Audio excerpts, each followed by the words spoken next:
Dear audience, welcome to the show POWERchat. In today's episode, we'll be discussing diplomatic relations between Nepal and Israel and the Israel government's development support to Nepal. Joining us today is His Excellency Yaron Mayer, Ambassador of Israel to Nepal. Please allow me to welcome him. Welcome to the show, Your Excellency. Thank you. Namaste. It's been about 3 years that you joined Nepal as the Ambassador of Israel. What is your observation about overall development process and diversity of Nepal? Namaste. Yes, it's my third year here with my family, and I was here in a period which was not always easy for Nepal.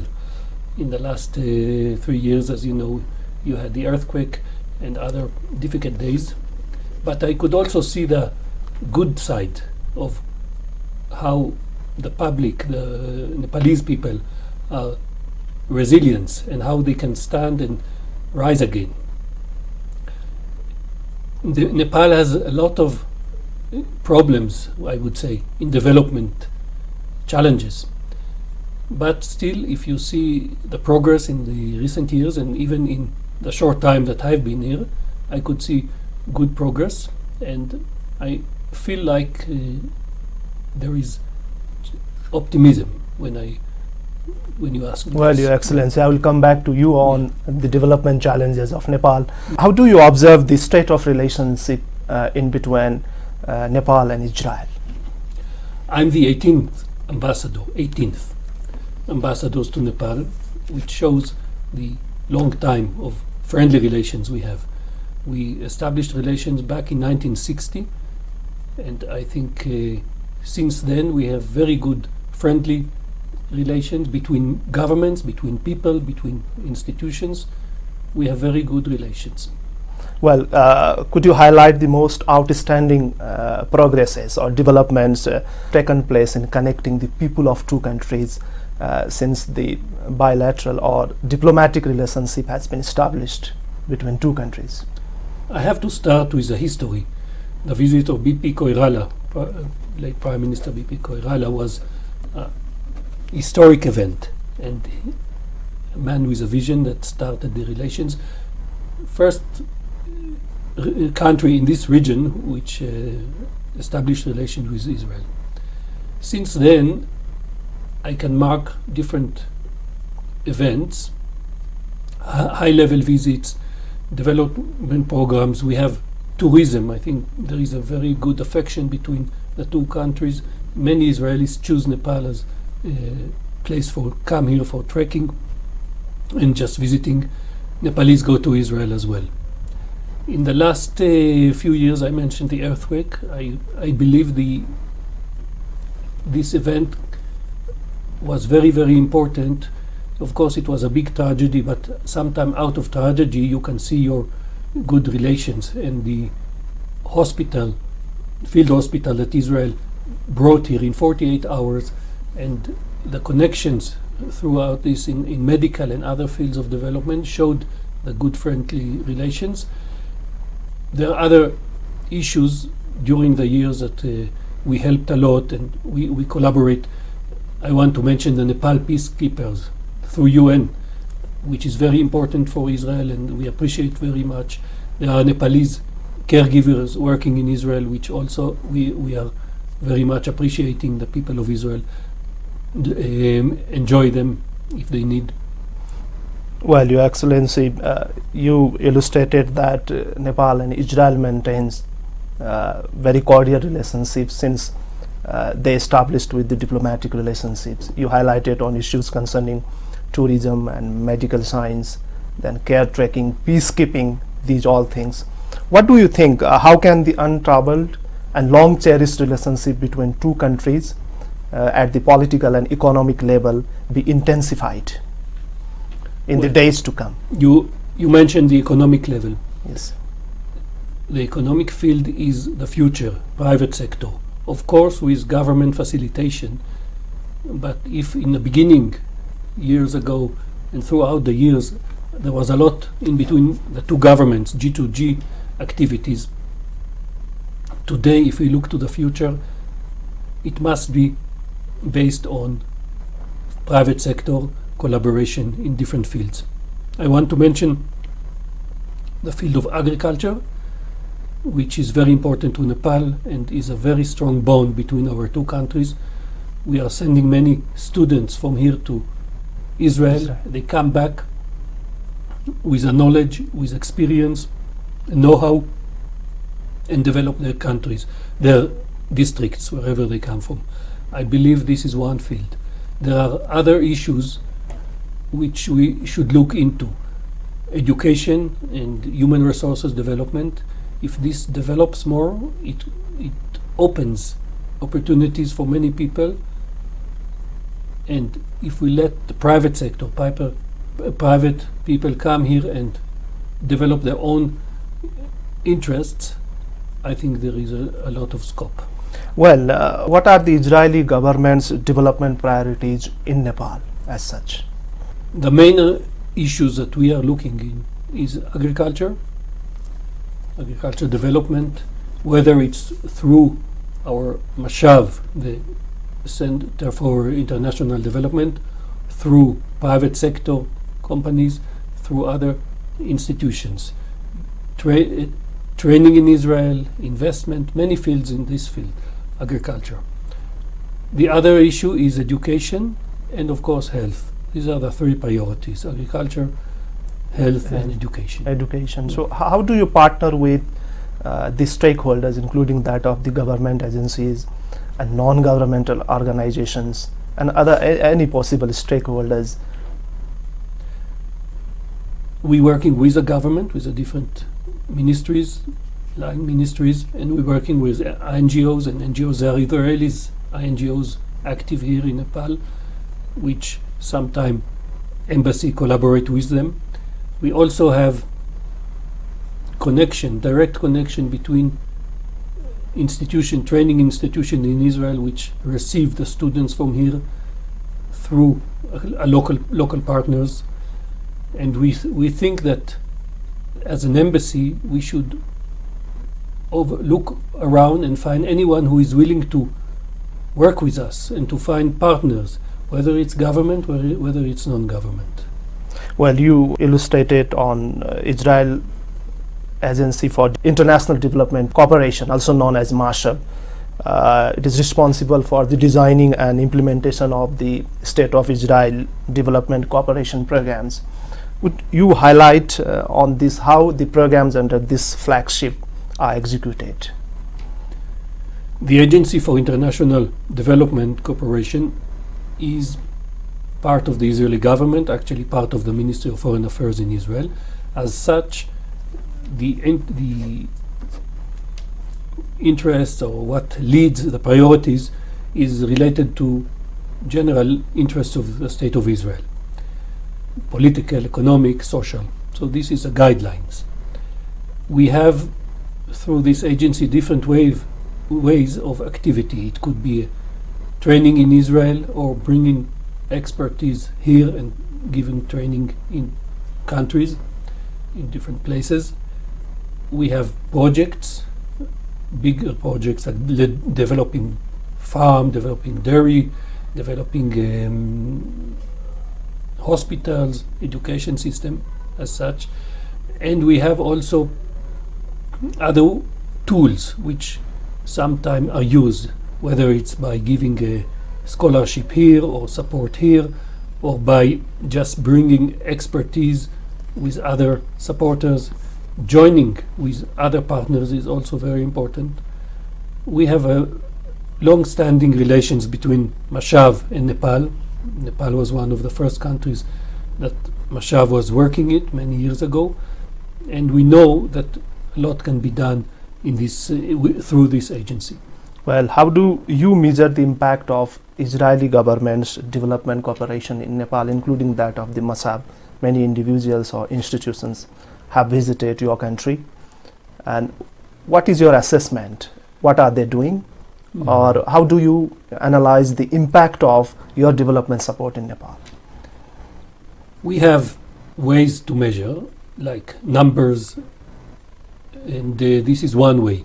We have more than 3,000 people who went to Israel for different training throughout the years. We have been taking training here, on-the-spot courses, close to 100 on-the-spot courses in various fields, education, agriculture, and others.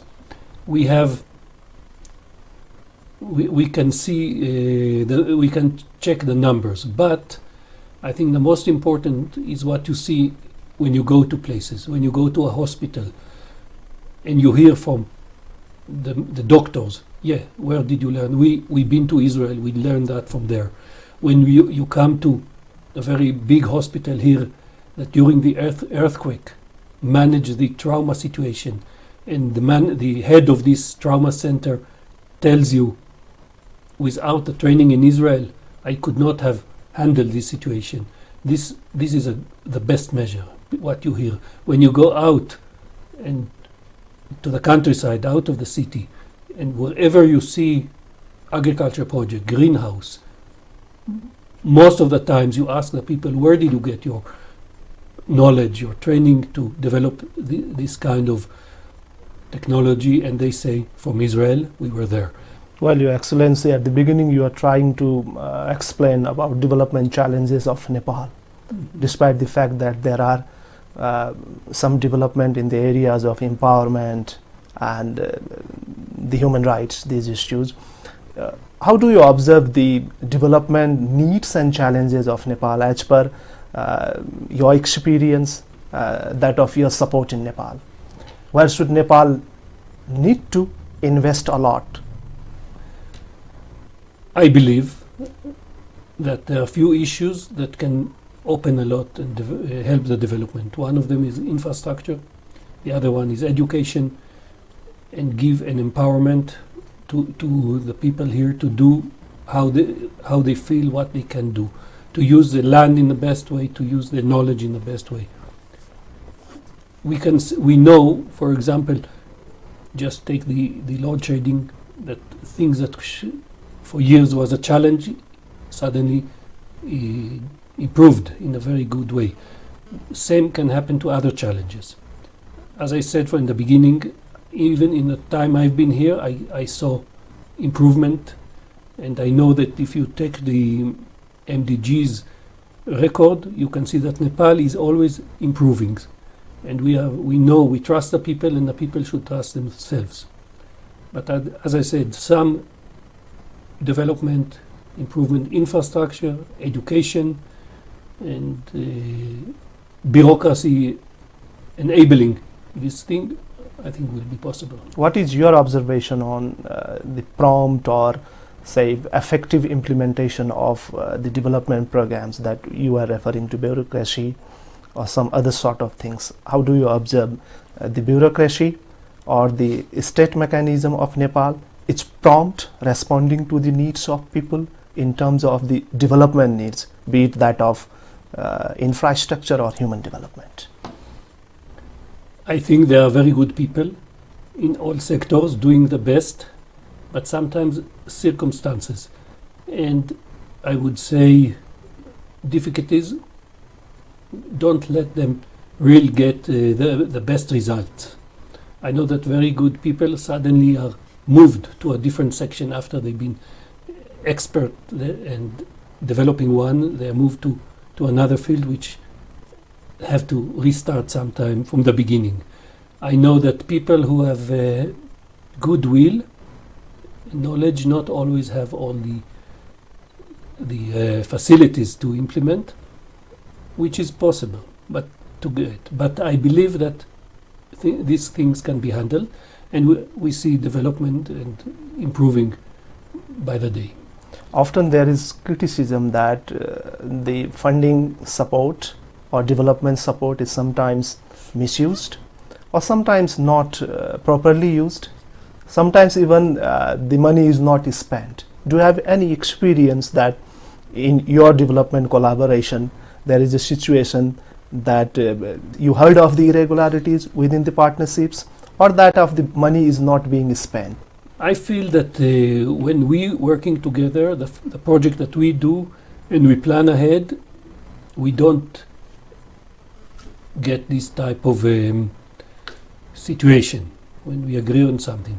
But I know and I read and I hear from others that this time this is reality. I know that the budget not always used, in many times just is sitting there and not used in the right way because of various reasons. There is need from the public side, but funding is going back That's because of the not proper management. As I said, I hear about these stories and I read about it. It should be improved. We also have in Israel ideas in how to better manage funds and better manage development programs. Like other countries who work here, we are willing to share this knowledge. But every country has its own problem, has its own culture.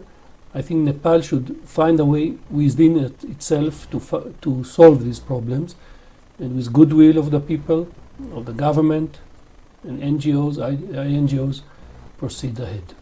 You are mentioning about the Millennium Development Goals that Nepal has progressed a lot, and now United Nations has come up with the new idea, Sustainable Development Goals. Do you have any collaboration with the government or UN agencies within your programs to address the issues concerning Sustainable Development Goals? Of course, everything we try to do is to match the needs and the development needs in whichever country we work, and Nepal is one of them, to look what the needs, what Nepal can best use from our experience and our capabilities. And we look at these goals and try to match between education needs and our capabilities, experience, agriculture, development. We are talking about livelihood development after earthquake, which try to look beyond the earthquake, also to change the way people do agriculture, the way they think about agriculture. Our experience is very, very good in Israel, and we know that people who come here, back from Israel, can gain a lot, and we see it on the ground. So we are quite happy to work according to the goals, but look to what we can, Israel as a small country, can contribute. And you are also referring to the earthquake or these humanitarian issues. What is Israel government's stake or your embassy's priority on addressing the issues concerning humanitarian recovery and reconstruction? First, the humanitarian response following the earthquake of Israel was very, very appreciated and accepted here by the people of Nepal and its government. The field hospital, the relief was sent was immediate and in a good and gave solution to many. We want to do more, and we feel that as Israel, what we can contribute is more in the agriculture livelihood section. This is what we try to do, and we have a project dealing with livelihood with the earthquake affected areas. This is what we look now. Well, Your Excellency, what are the areas that Nepal and Israel could collaborate in future, especially that of your country's experience, that you have a flagship program, MASA, and other development assistance? What do you think, what should be the new strategies between two countries so to benefit each other? As I said, I think that the future is with economic development. People get knowledge, and they should use the knowledge with their own capabilities and get assistance and way to ease the way they develop their own ways, their own farms, their own sector. Agriculture is one, and we look forward to bring here know-how and combine between Israeli companies and Nepali people to develop the land, to develop the capabilities in agriculture. We mentioned the caregivers. Caregivers is think that we are only experimenting now, a pilot project, but hopefully this will be able to grow the numbers in this as well. Well, Your Excellency, we are coming to the end of the show. We have discussed on different issues. Do you have anything to share that I have left to ask you, to our audience? Well, I just want to say that living here in Nepal and meeting the people, it's a very special experience for us. We like the people, and we're very happy to be in a place where you feel welcomed and the people like you. Nepalese and Israel have very good relations for many years, people to people, institutions, governments, and I feel this is a base for continuation. It can be in economic, it could be in agriculture, education, studies, in many fields. But the base is good feeling and friendly people-to-people relations. Well, it was a pleasure talking to you. Thank you very much for your time, Your Excellency. Dhanyabad. Thank you. Thank you. Dear audience, time now to wrap up this show. Keep watching us. See you next week. Namaste.